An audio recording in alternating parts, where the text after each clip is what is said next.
Okay, good morning. I am Joao Vendramini from the Range Cattle Research and Education Center, and I have the forage program here, forage management. And if you remember, this webinar was canceled previously due to Hurricane Irma, and we moved the webinar today, so we'll have two today. And what I'm going to share with you today is a project that we started last year. And with this, the use of this forage called sunnhemp here in South Florida primarily. I'll give you some information about this plant. The interest in this plant is started primarily because it's widely used as a cover crop in many other states in the nation. So it came here to Florida primarily as a cover crop rotation for vegetables. Here in South Florida, primarily tomatoes, but also in other vegetables. Some people that work with citrus also try to use some sunnhemp. And then came the curiosity to learn if that plant, that is also forage, can be used as forage here for us in South Florida. So we know the value as a cover crop, although there was very little information even on the plant for cover crop. So then we have the research question to see if the plant can be used as a forage. So those were the main questions that I have, that I decide to start this research project. I would like to mention to you the data that I'll present today was referred to the data from last year. So we are doing 2-year data collection. So we will finish these trials this year. As you can see in this picture, sunnhemp is a legume. That means it fixes nitrogen. So that is, I think, is the main attractive to this plant. However, historically, it is called an invasive plant, primarily because we have a plant in the same genus, that is Crotalaria spectabilis, that is a weed and is somehow toxic to cattle. So for that reason, also there is a perception that sunnhemp is a toxic plant. But this plant here is called Crotalaria juncea. It's a little different from the spectabilis. You're gonna see the spectabilis has a lot of branches and it flowers year long and produce seed year long. So most of the alkaloids that are toxic to cattle are in the seeds. When you see this Crotalaria juncea, you produce seed once a year and then will die. And most of the plants, as I will show you, that we tested here, 2 cultivars, they didn't flower. So most of the seeds that we have here in this trial comes from tropical areas of the world because it's very difficult to produce seed in the United States. So you're gonna see some cultivars that came from India, Thailand, and Mexico here in this trial. So the main objective of the trial was first to have a very basic understanding of the different cultivars that we have in the market. So we tested 5. One, we didn't have a good germination out of it, so we dropped out of the trial. And then we measure some basic parameters like herbicide accumulation, nutritive value, the potential nitrogen fixation, and also one of the very appealing potentials of this plant is to decrease nematode population, primarily meloidogenous. So the vegetable producers, they have concerns about nematode, and that is one big appeal for this plant, that is suppress the nematode population. And the second phase of the trial that I will present was to feed animals with this plant and see what was the outcome.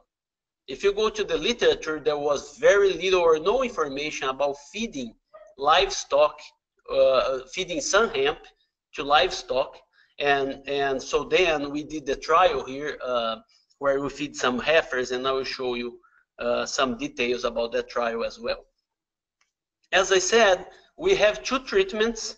It was a factorial trial, so we have 4 cultivars, and we harvest those cultivars at flowering or 60 days after planting. Most of the vegetable producers, they do 60 days after planting straight. but we didn't know how was the relationship between the nitrogen fixation of that plant at that time, if that probably was or was not the best time to harvest anyway. So we just fix at 60 days, like it's a pretty common management practice, or we just harvest the plant at flowering. In theory, it's expected that this plant will have the maximum nitrogen fixation at flowering. So that's why we decide to harvest at flowering as well, because one of the desirable characteristics of this plant is to enhance nitrogen fixation, that then will reflect in better crop production for the next cycle. The cultivars that we have is this AU Golden, Blue Leaf, Crescent Sun, and Newborn. A little bit about those cultivars. They are quite different. I will show you some of the pictures later, but AU Golden is one that is commonly used here in the United States. Excuse me. And Crescent Sun is what they call originally Tropic Sun.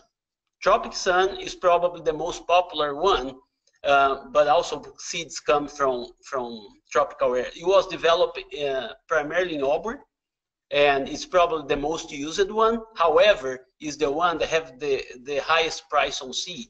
So if you're gonna buy Tropic Sun, will be probably the one that everybody try. We have some data, but also will be the most expensive seed.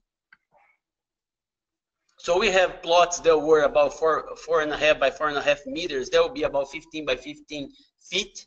And we have big aisles between the plots because those plants has potential to grow pretty high.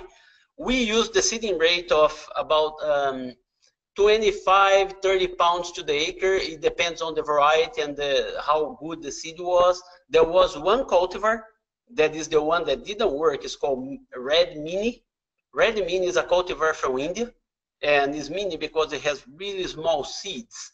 So we need to decrease the seeding rate of that cultivar because we have more seeds per pound. However, we learned after 2 years that the seeds that we have were not good enough to provide us sufficient germination, so we just dropped the cultivar.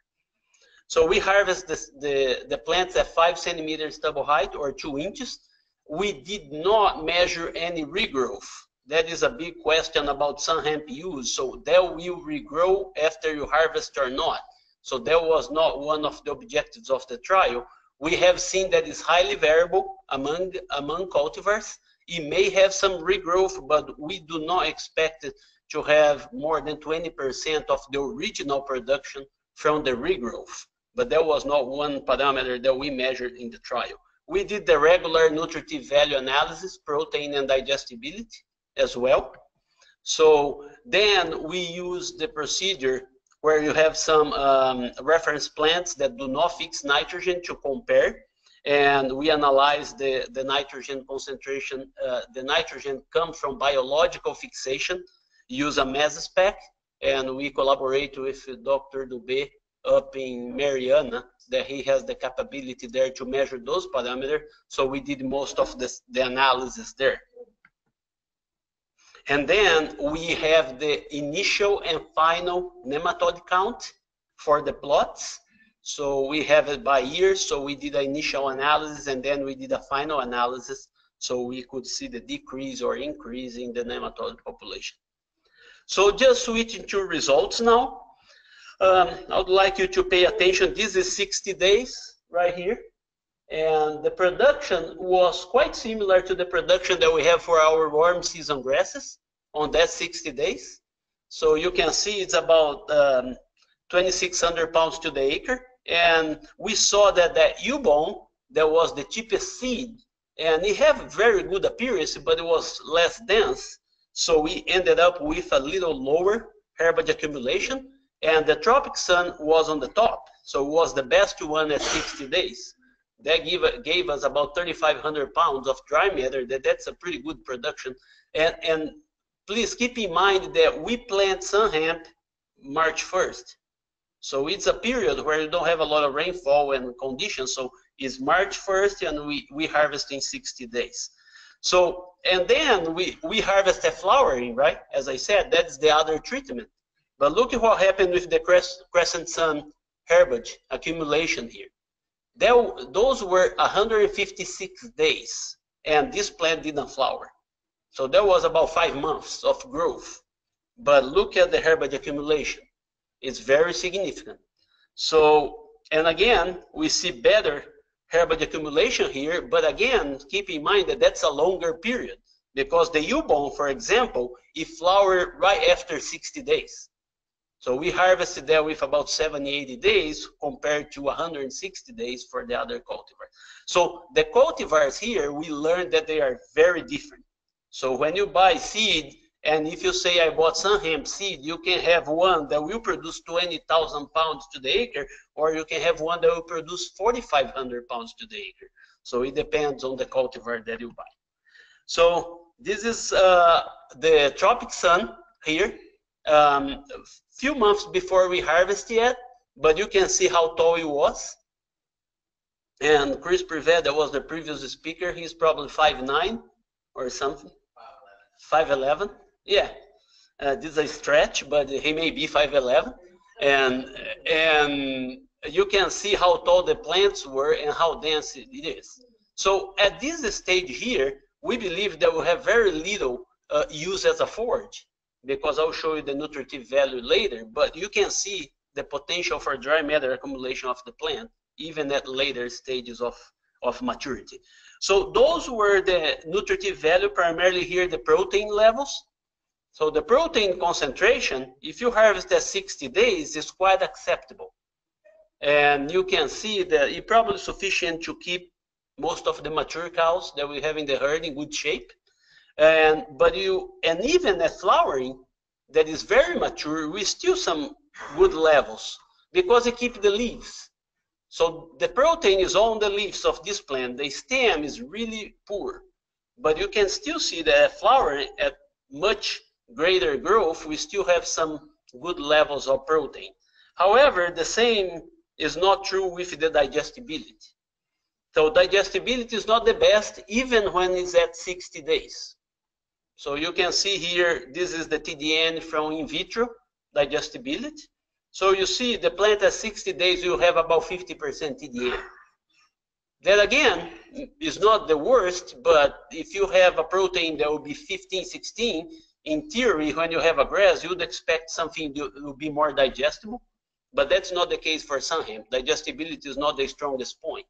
So for most of producers, they like just to see the protein level in the forage analysis. This is a dangerous plant because many times the digestibility will not be there. And you can see it's proportional sometimes to the growth, because if you see here the crescent sun at flowering, when it produced 20,000 pounds of dry matter, the digestibility was quite low. It was about 37, primarily because you have a greater proportion from stems and they are very lignified, so you're going to have lower digestibility there. And I think that was probably one of the very interesting results that we got, and just confirm what happens and what we saw in the literature. We felt that after 1 year with the sunnhemp, we have some good decrease in nematodes and some not very good as expected decrease. And we believe that the decrease in nematode population was related to the production of the plant.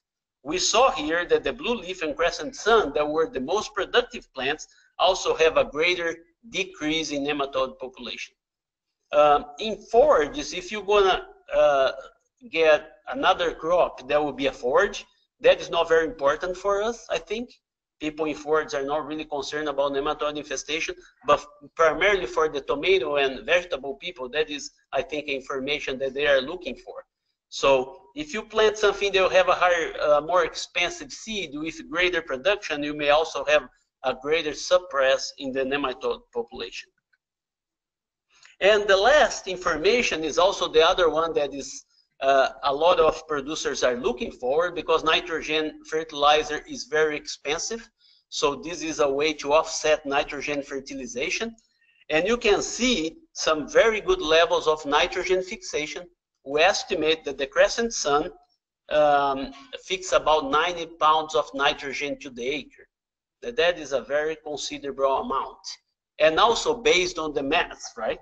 It fixes more because it produces more. Plants that will produce less will fix it less.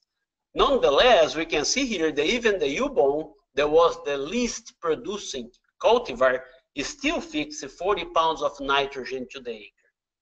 So I think that was a very good outcome and also confirm one of the main benefits of this plant.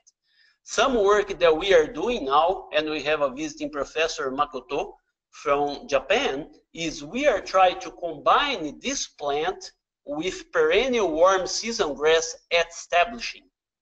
So then you may have the benefit of the nitrogen fixation and some early grazing, and then when the Bahia grass is ready to be grazed or any other warm season grass, you're going to have the initial growth from a plant that can fix nitrogen, and you can have the benefit of the nitrogen fixation even in our grazing systems here. In this case here, it was treated as a cover crop, so the main thing is after the plant is returned to the soil, you may see about 90 pounds of nitrogen for the most producing cultivars.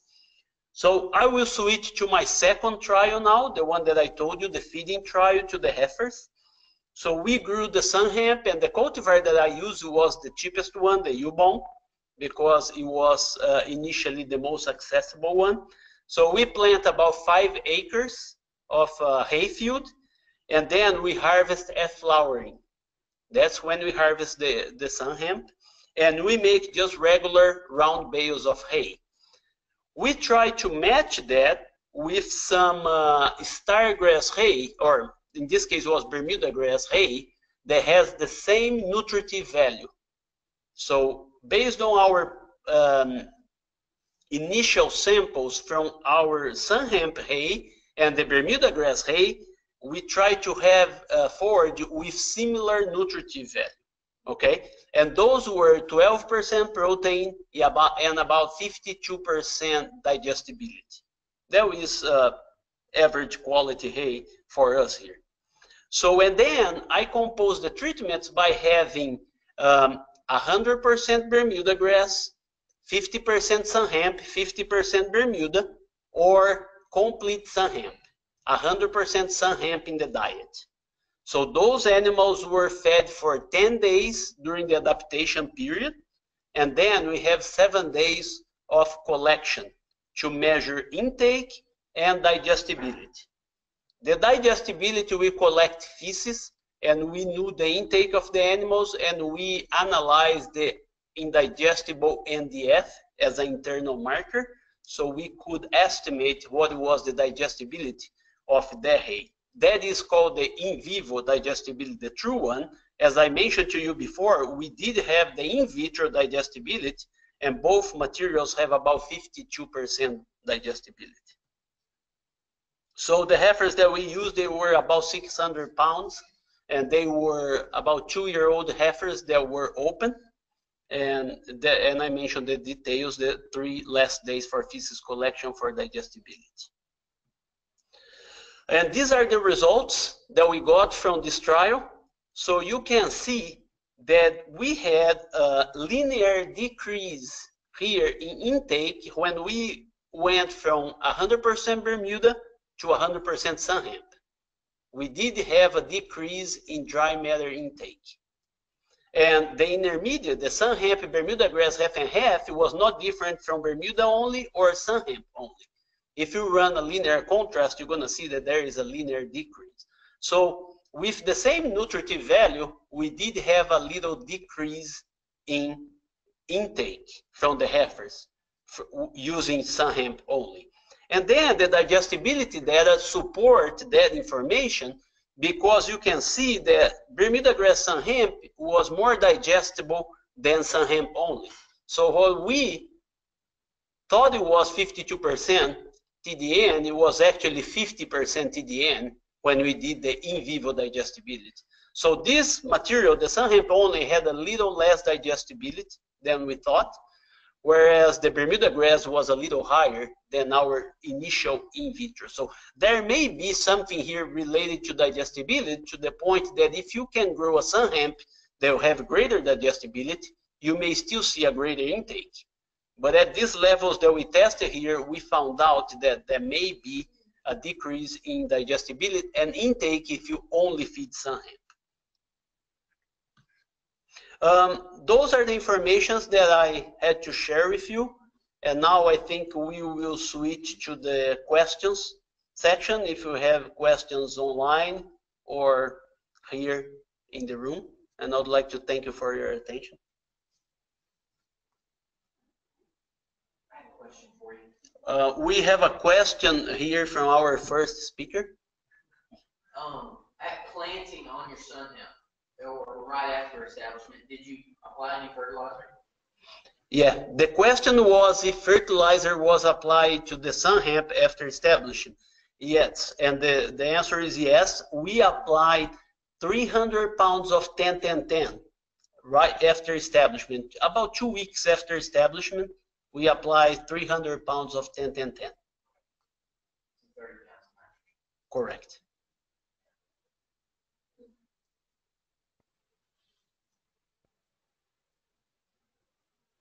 No more questions?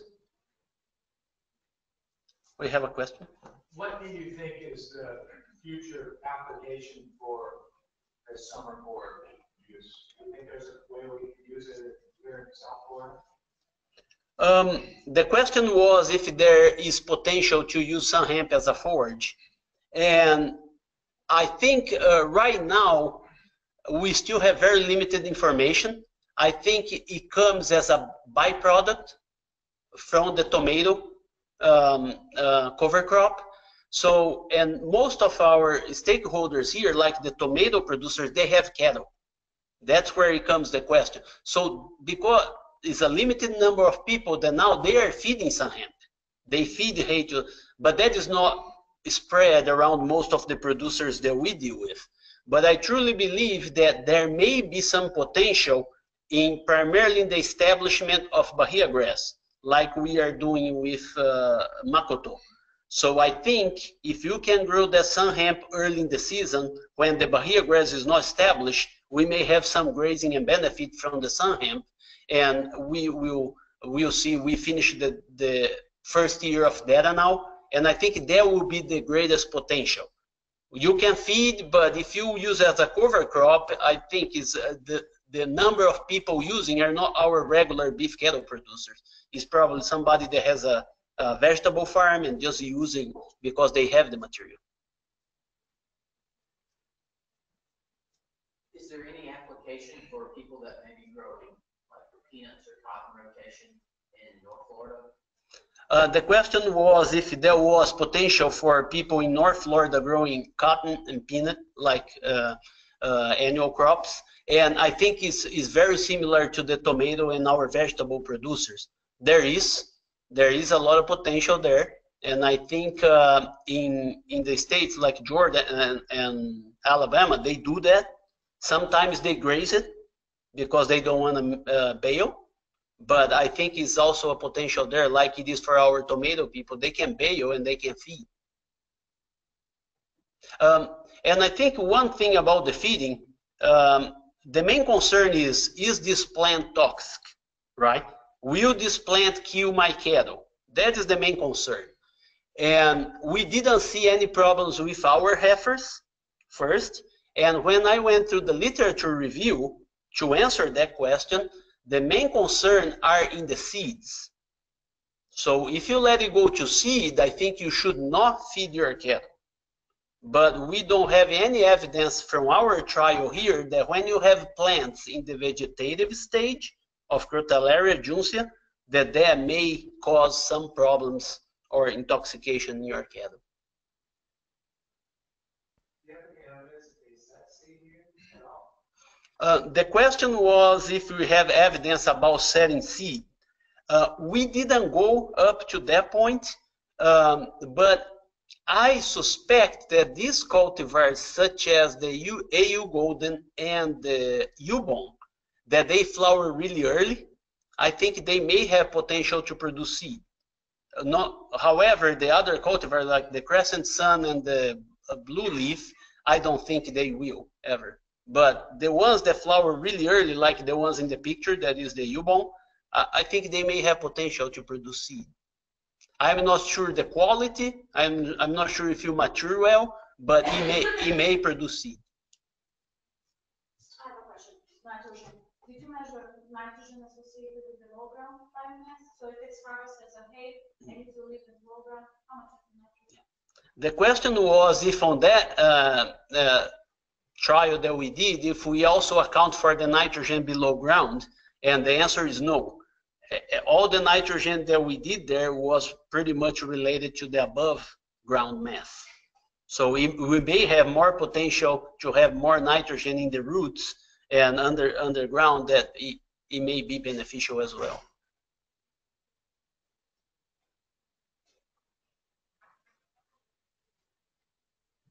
Okay, we have no more questions, and thank you again for your attention.